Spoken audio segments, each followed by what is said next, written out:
కాబట్టి ఒక ముత్తైదువు ఏం కోరుకుంటుంది? తన భర్త, పిల్లలు, అత్త, మామ అందరూ బాగుండాలి. క్షేమంగా ఉండాలి. అందుకని వాళ్ళకి అది ఇస్తారు. ఇక పులిహోర. పులిహోర ఇవ్వడంలో ఆంతర్యం ఏమిటి అంటే, ఇందులో 2 సైన్సులు చూడాలి మీరు. పులిహోరకి ఉన్నటువంటి గొప్పతనం ఏంటంటే, దాంట్లో మీరు వేసినటువంటి పదార్థము పాడవ్వకుండా చేస్తారు దాన్ని. మీరు మామూలు అన్నం వండారనుకోండి, సాయంకాలానికి పాడైపోతుంది. ఇంక ఏ వస్తువు చేసినా పాడైపోతుంది. ఒక్క పులిహోర మటుకు 3 రోజులు ఉంటుంది. ఎందుకని? ఆ పులిహోరలో ఉన్నటువంటి ఇంగ్రీడియంట్స్ని తీసుకుంటే ఒక్కొక్క దాంట్లోనూ ఒక్కొక్క విశిష్టత ఉంది. శనగలు, శనగపప్పు, చింతపండు, ఏమండి, పసుపు, అన్నం, everything has got its own nutritions values. అయినా రెండవది, నెగిటివ్ ఎనర్జీని రానివ్వకుండా కాపాడటంలో పసుపుకి చాలా విశేషమైనటువంటి ప్రాధాన్యం ఉంది. అందుకే యాంటీబయాటిక్. అందుకనే పూర్వకాలంలో గడపలకి పసుపు రాసేవారు. అవునా? ఆడవాళ్ళు కాళ్ళకి పసుపు రాసుకుంటారు. దాంట్లో ఉండేటువంటి ఈ రెసిస్టెన్స్ పవర్ అనేటువంటి ఆ గుణం వలన, అది రెసిస్టెన్స్ పవర్ అనేటువంటి గుణము మన ఆరోగ్యానికి, దానిలో ఉండేటువంటి విశిష్ట లక్షణము నెగిటివ్ ఎనర్జీ మన దగ్గరికి రాకుండా కాపాడుతుంది. ఇంకొక చిన్న జాగ్రత్తగా నిశితంగా పరిశీలిస్తే, డేంజర్ సిగ్నల్ ఉంటుంది. దాని కలర్ ఏంటి? రెడ్. ఆ రెడ్కి మనకు పూజలో వాడేటువంటి వస్తువు ఏంటి? కుంకుమ. ఆ కుంకుమ ఎక్కడి నుంచి వస్తుంది? పసుపు కొమ్ము నుంచే వస్తుంది. అర్థమైందా? అంటే దానిలో ఉండేటువంటి కొన్ని విశిష్ట లక్షణాలు, ఒక సింధూరం రంగు, ఒక పసుపు రంగు. అందుకే చూడండి, పసుపు రంగుని అలర్ట్ సిగ్నల్ కింద వాడతారు, రెడ్ సిగ్నల్ని డేంజర్కి వాడతారు. వాటిలో ఉండేటువంటి వేవ్ లెంత్ వలన నెగిటివ్ ఎనర్జీ మన దగ్గరికి రాకుండా ఉంటుంది. అందుకంటే ఆంజనేయ స్వామి భక్తులు సింధూరం పెట్టుకుంటారు, అమ్మవారి భక్తులు కుంకం పెట్టుకుంటారు, పసుపు రాసుకుంటారు. ఇవన్నీ దేనికి అంటే నెగిటివ్ ఎనర్జీస్ మన దగ్గరికి రానివ్వకుండా కాపాడుతుంది. మీ ఇంటికి వచ్చేటువంటి వాళ్ళ ఆలోచనలు ఏముంటాయి మీకు తెలుసా? తెలియదు కదా. మిమ్మల్ని చూసి మెచ్చుకునే వాళ్ళు ఒకళ్ళైతే, అసూయ చెందేవాళ్ళు ఒకళ్ళు. వాళ్ళ ఏ ఆలోచన మిమ్మల్ని ఇబ్బంది పెట్టకుండా ఈ పులిహార అనేటువంటి నివేదన ద్వారా ఆ నెగిటివ్ ఎనర్జీని మనం కట్టడి చేయడానికి ఉపయోగపడుతుంది. ఒకటి రీజను.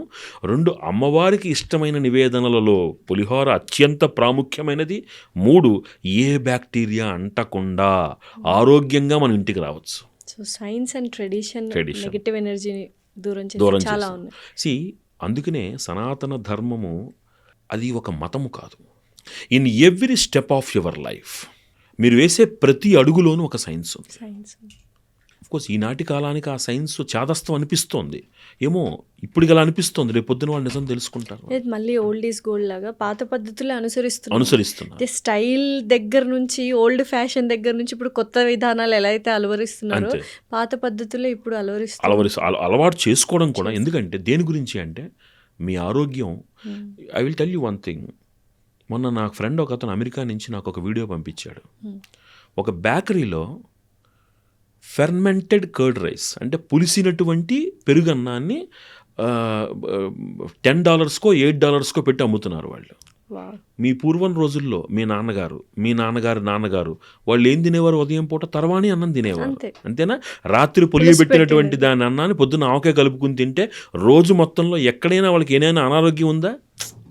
మనం మన చేజేతుల, మన ఆహారపు అలవాట్లతోటి, జీవన విధానంతో మన ఆరోగ్యాలు పాడు చేసుకుంటాం. సో ఈ నాటి కాలంలో ఏదైనా ఒక పండగ వచ్చింది అంటే పులిహోర మర్చిపోయాం, మనం బిర్యానీను ఫ్రైడ్ రైస్లకు వెళ్ళిపోతున్నాం మనం. బట్ దీంట్లో ఉన్నటువంటి ఆహారం, చింతపండు తిన్న వ్యక్తికి అజీర్తి అనేటువంటి రోగం రాదు. దాంట్లో కొన్ని ఇంగ్రీడియంట్స్లో కావలసినంత మ్యాగ్నీషియం ఉంటుంది మీకు. దట్ ఇంక్రీజెస్ యువర్ ఎపటైట్, మీ ఆకలి పెంచుతుంది. ఇవన్నీ దాంట్లో ఉండే లక్షణాలు. ఏదో ఒక ట్రెడిషన్కి ఖచ్చితంగా సైన్స్ అనేది ముడిపడి ఉంటుంది. అది ఆరోగ్యానికి సంబంధించి. ఇంకొక 2 నెలల్లో మీకు వినాయక చవితి వస్తుంది. వినాయక చవితి నాడు ఉండ్రాళ్ళు తింటారు మీరు. ఏమిటిది? బికాస్ మీకు వర్షాకాలం, ఉడకబెట్టిన ఆహారాలు తినాలి, వేయించిన పదార్థాలు తక్కువ తినండి. ఎంత సైన్స్ ఉంది దాంట్లో. So our tradition is not meant for superstitious approach. ఒక చాదస్తపు పోకడతో వెళ్ళడానికి కాదు. చాదస్తము ఉంది అంటే అది వ్యక్తిగతం, అది. కానీ అందులో ఉన్న సాంప్రదాయం వెనకున్న రహస్యం మనల్ని ప్రకృతికి అనుసంధానం చేస్తుంది. ఇట్స్ నాట్ సూపర్స్టిషియస్, మూఢనమ్మకాలు కానే కాదు. అది ప్రకృతిని మనకు అనుసంధానం చేస్తోంది. వర్షం పడుతోంది, నేను ఉడికించిన ఆహారం తింటే నేను జ్వరం వస్తుందా? నాకు రాదు. అప్పుడు నా జీవనశైలి ఎంత సాఫీగా వెళుతుంది. లేకపోతే ఖచ్చితంగా జ్వరం వస్తుంది, వారం రోజులు మందులు తీసుకోవాలి, పడుకోవాలి, బాడీ కూడా ప్రాబ్లమేటిక్ అయిపోతుంది అలా.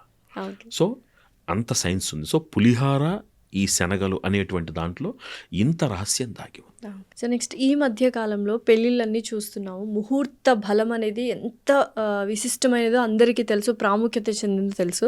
అయితే ఫోటోగ్రఫర్స్, వీడియోగ్రఫర్స్ ముహూర్తం టైంకి కాకుండా బెల్లం జీలకర్ర పెట్టడం దగ్గర నుంచి తాళి కట్టడం వరకు వాళ్ళు ఎలా చెప్తే అలా పోజులు ఇచ్చుకుంటూ తాళి కట్టడం, పోజులు ఇచ్చుకుంటూ బెల్లం జీలకర్ర పెట్టడం అనేది చాలా చూస్తున్నాం. దీనివల్ల ఎటువంటి ప్రాబ్లమ్స్ ఉంటాయి? అసలు ఆ ముహూర్తానికి ఉన్న బలం కానీ, విశిష్టత కానీ, ప్రాముఖ్యత ఎందుకు రోజు రోజుకి తగ్గిపోతుంది? అలా అయితే ఏంటి పరిస్థితి? ఇప్పుడు నేను దీనికి వివరణ చెప్పాను అనుకోండి, ఈ ఫోటోగ్రాఫర్స్ అందరూ వచ్చి నా మీద దాడి చేస్తారు వాళ్ళు. కానీ చెప్పాలి, ఎందుకంటే నూరేళ్ల కాపురం. అసలు ముహూర్తం పెట్టేది ఎందుకు? ఆ ముహూర్త బలానికి, ఆ ముహూర్త సమయానికి ఒకరినొకరు చూసుకుని, ఒకరి కళ్ళల్లోకి ఒకళ్ళు చూసుకుని, మనకి తాళి కట్టడం ముహూర్తం కాదు, జీలకర్ర బెల్లం పెట్టడమే ముహూర్తం. ఆ పెట్టే సమయంలోనే తెరచాటు పక్కకు తీసి ఒకళ్ళొకళ్ళలోకి ఒకళ్ళు చూసుకోవాలి. వీళ్ళు ఇంకా తెరచాటు తీయను కూడా తీయరు, ఫోటోగ్రాఫర్లు ఎంటర్ అవుతారు. ఒకసారి ఇటు చూడండి అంటారు. ఆవిడ ఎవడు చూస్తుంది? ఆవిడ ఫోటోగ్రాఫర్ని. పెళ్ళైన తర్వాత ఇంక వాళ్ళ మీద ఒకరికి ఆసక్తే ఉంటుంది ఇంక అక్కడ. సో బెల్లం జీలకర్ర పెట్టడమే ఒకరినొకరు చూసుకోవడం. ఆ కంటి కలయిక, కంటి ద్వారా శక్తి ప్రసరణ జరుగుతుంది. ఇక్కడ నుంచి ఆ బెల్లం జీలకర్ర కూడా ఒక విశిష్టత ఉంది. బెల్లం జీలకర్ర అక్కడ పెట్టడంలో అది ఎంత గట్టిగా బంధం అది ఏర్పడుతుందో, అది మీ సహస్రారం మీద ఎప్పుడైతే పడిందో, ఈ చేతిలో ఉండేటువంటి ఎనర్జీ అటు, ఆ చేతిలో ఉండేటువంటి ఎనర్జీ ఇటు పాస్ అయ్యి ఒకళ్ళకొకళ్ళకి ఆ అనుబంధం ఏర్పడుతుంది. ఇది శక్తి క్షేత్రం. లలితా సహస్రనామాన్ని చదివితే సహస్రారాంబుజారూఢ